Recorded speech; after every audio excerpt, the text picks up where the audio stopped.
Miscellaneous बेटा last topic है हमारा, ये खत्म हो जाएगा, थोड़ा कर ले रहे हैं कल। दो डिफेंस हो गया था कल, डिफेंस हो गया था ना कल। That is Zamzam for you. ये छोड़ दिया तो तुम्हें ये टेस्ट छोड़ देगा एंट्रेंस, समझ रहे हो। अगर तुम मेरे नहीं और तुम बोलोगे तुम मेरे नहीं, समझ रहे हो मतलब क्या एग्जाम में रह जाओगे। अगर ये क्यों क्लास, जब तुम्हारे सर यहाँ चिक चिक के पढ़ा रहे तो क्या दिक्कत। ये ऐसी चीज़ है कि मैं तुम्हें दे दूँ तुम खुद पढ़ लो। बाकी कोचिंग से ही करती हैं, मैं बताऊँ तुमको, करंट अफेयर्स या वोकैब वोकैब नहीं पढ़ाते हैं। मैं तुम लोग को रोज 15 मिनट क्यों पढ़ा रहा हूँ खड़े होकर। ये एडिशनल है, मैं चाहूँ तो भी बंद कर दूँ क्लास में, इसमें मुझे कोई बेनिफिट नहीं। कम से कम तुम्हें हैबिट रहेगी रोज पढ़ने की, वो वाली चीज़ है। वरना घर पे तो तुम पढ़ लियो, उससे मुझे पता है कितना तुम लोग घर पे पढ़ रहे हो और क्या पढ़ोगे, क्योंकि मैं तुम लोग के फेस से गुजर चुका हूँ। मैं भी वही हूँ जो लास्ट टाइम में पढ़ता था, मेरी वो आदत थी। एक दिन अभी एग्जाम है, अच्छा सुबह एग्जाम है, रात में पढ़ने वाला था, लेकिन जब मैं पढ़ता था तो मैं पढ़ता था, इधर उधर कुछ नहीं। ठीक है, और अच्छी बात ये थी कि मोबाइल नहीं था मेरे, जब मैं पढ़ता, वो ब्लैक एंड वाइट मोबाइल वो किया गया, मोटे मोटे के मोटे, ठीक है, मेरे ज़माने में उसको देख के ही दिल नहीं करता था खरीदने। कॉलिंग होती थी एक मिनट 10 रुपए की, कौन रिचार्ज करा है, समझ रहे हो। आज तो बहुत फ्री है ना, 250 रुपये 300 रुपये में पूरे महीने कॉल करो। तो पढ़ो बेसिकली, मोबाइल में दिमाग मत लगाओ। आरफा अब भाई को फ़ोन करना पड़ेगा है, तू मस्ती कट रही है इसकी है यहाँ पे। चलो मिसलेनियस टॉपिक देख लो, ज़्यादा पढ़ाती नहीं बेटा, 15 मिनट तो पढ़ाता हूँ, पढ़ लिया करो एक बार।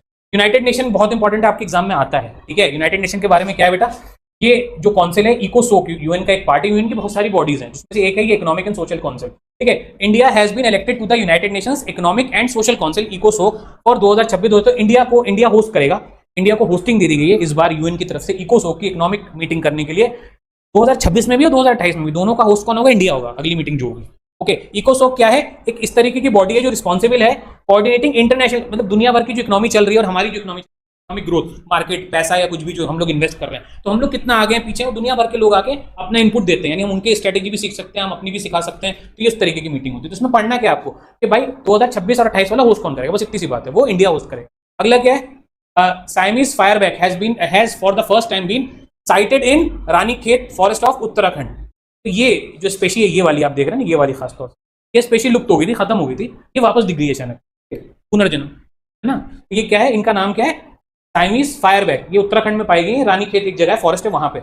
इनका साइंटिफिक नेम क्या है, डोपुरा, साइंटिफिक नेम ऐसे ही होता है साइंस में, ठीक है। साइंटिफिक नेम बताओ इंसान का, होमो सेपियंस, सारे श्योर साइंस, साइंस में ह्यूमंस का क्या नाम है, ह्यूमंस का बता दो बस मुझे, किसी जिराफ विराफ को नहीं जानना, ह्यूमंस का जानना। बिल्कुल ठीक है, होमो सेपियंस है ना। चलो, नल्ला पोइना किसका नाम है, लोटस का साइंटिफिक नेम, चलो नहीं पता उसी लोटस को खैर छोड़ो।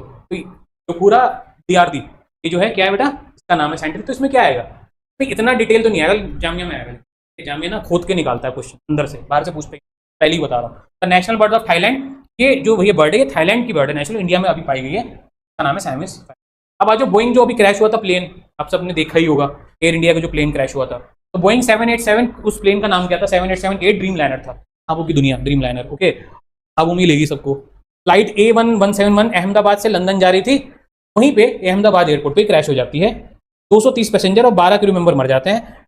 विजय रूपानी जो कि, इसमें इंपॉर्टेंट बात ये थी कि विजय रूपानी जो कि CM थे गुजरात के, पिछले अहमदाबाद गुजरात में ही पड़ता है, वो उसमें सफर कर रहे थे और वो इसमें मारे जाते हैं। इस पर कंट्रोवर्सी ये भी हुई थी क्या उनको मारने के लिए प्लान क्रैश कराया गया था, ये भी कंट्रोवर्सी हुई थी, क्योंकि वो CM थे, उनके पास बहुत सारे राज थे और वो अब CM नहीं चल रहे थे, उनको CM पद से अचानक हटा दिया गया था, तो वो दूसरी पार्टी भी बदलने जा रहे थे, कांग्रेस से किसी में जा रहे थे। तो कुछ ऐसा स्ट्रेटेजी जानबूझ के प्लेन में गड़बड़ की गई है कुछ, ये भी सवाल उठा था अभी।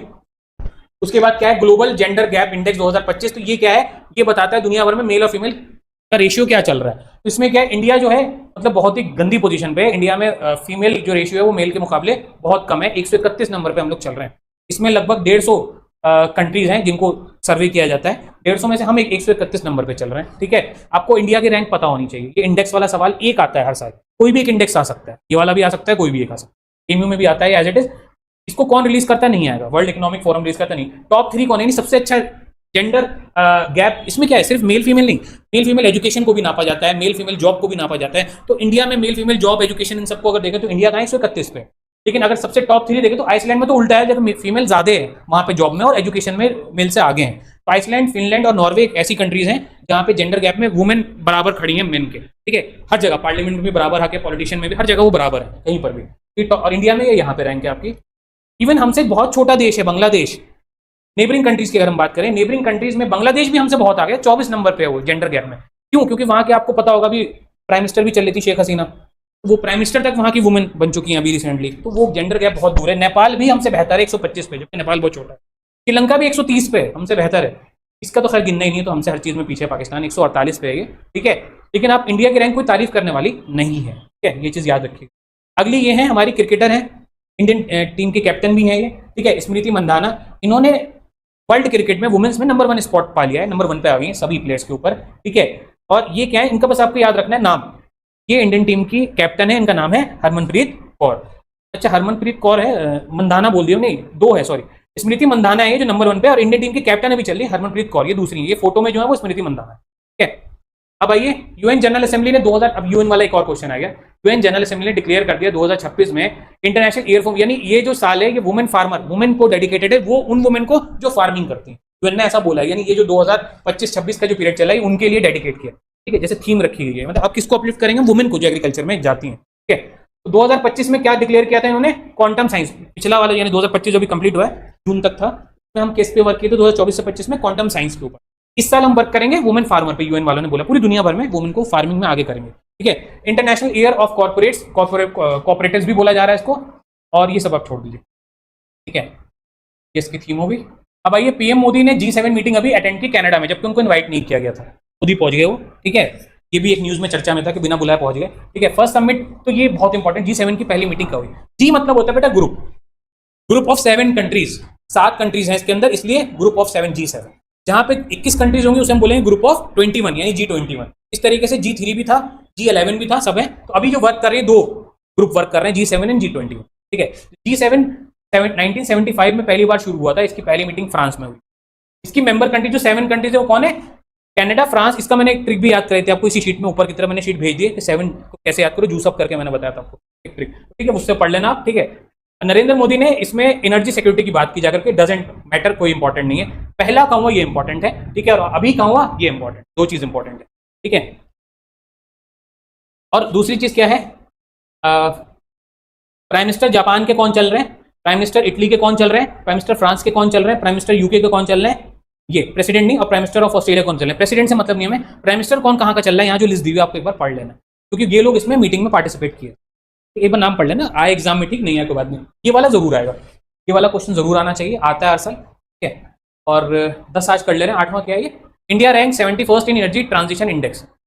भाई इंडिया अगेन लगभग 150 कंट्रीज में 71 पे है एनर्जी, यानी बिजली पैदा करने, एनर्जी पैदा करने में, ठीक है। ये भी इंडेक्स है, ठीक है।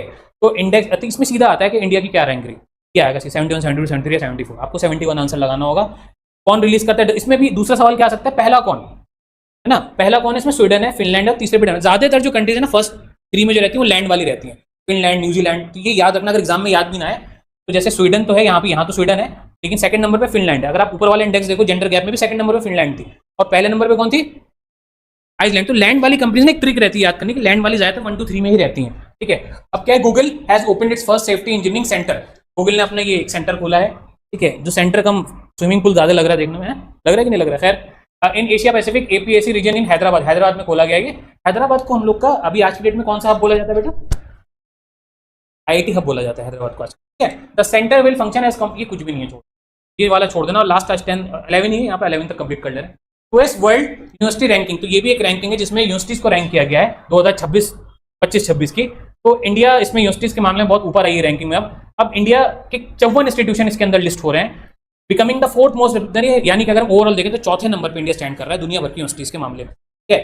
फर्स्ट पे कौन सी है आपकी, MIT है जो कि यूएससी की है, सेकंड पे कौन है, यूके का इंपीरियल कॉलेज है, थर्ड पे कौन है, स्टैनफोर्ड यूनिवर्सिटी, और फोर्थ पे IIT दिल्ली आ गया है। अब ये अगर आप देखो फोर्थ पे नहीं है, ये इंडिया में नंबर 1 पे ये है IIT दिल्ली, पर इसकी रैंक है 123, मतलब टॉप 100 में हमारी कोई यूनिवर्सिटी नहीं है इस रैंकिंग में। Next is PM Modi flagged off Bihar first made in state locomotive export to African nation of ग्वेना।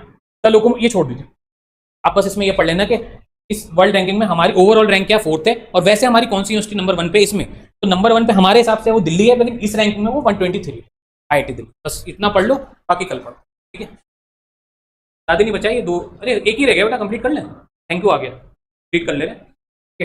Last है ये, इंडिया रैंक्स 99 आउट ऑफ 167, तो इसमें 167 कंट्रीज को नापा गया है, और 99th पे इंडिया आ रही है किसमें, सस्टेनेबल डेवलपमेंट गोल। ये होता है कि इंडिया में ये हमारे पास टोटल देखिए 17 ही होंगे, 17 गोल हैं जो कि हमको अचीव करने हैं आने वाले टाइम में, जिसमें क्या जैसे क्लाइमेट पे वर्क करना है, हमें सिटीज को सुधारना है, जैसे अलीगढ़ में जरा सी बारिश हो रही है तो पानी भर जाता है, तो वो सब चीजें क्या सस्टेनेबल गोल में आती हैं। हर कंट्री ये चीज करती है अपने एरिया को सुधारने का, उसमें हमारी रैंक 99 है वर्ल्ड में कंट्रीज में, ठीक है। इसमें भी देखो पहले पे कौन है, फिनलैंड है, मतलब बेस्ट उनका है सबसे, उन्होंने यानी कि उन्होंने सारे सस्टेनेबल डेवलपमेंट गोल अचीव कर लिए हैं। हम लोग अभी भी क्या कह रहे हैं कि हम 2060 तक इसे अचीव कर लेंगे, 2055 तक इसे अचीव कर लेंगे, मतलब अभी हम टारगेट ही सेट कर रहे हैं, उन लोगों ने कर लिया। अगेन सेकंड पे डेनमार्क आ गई है, ठीक है। और अब हमने क्या बोला, देखो हमने क्या बोला है कि 2030 तक हम सारे गोल अचीव कर लेंगे, सारे गोल ये जो दिए हुए 17। पहला हमारा टारगेट क्या था, इससे पहले भी हमने टारगेट से 2015 तक हम ये कर लेंगे, 2015 में हम नहीं कर पाए, हमने क्या बोला हम 2030 तक कर लेंगे, क्या 2030 में हम बोले 2045 तक कर लेंगे, हम बढ़ा सकते हैं ना, तो ऐसे हम यहाँ भी बढ़े जा रहे हैं। ये कंप्लीट हो गया, इसको पढ़ लेना।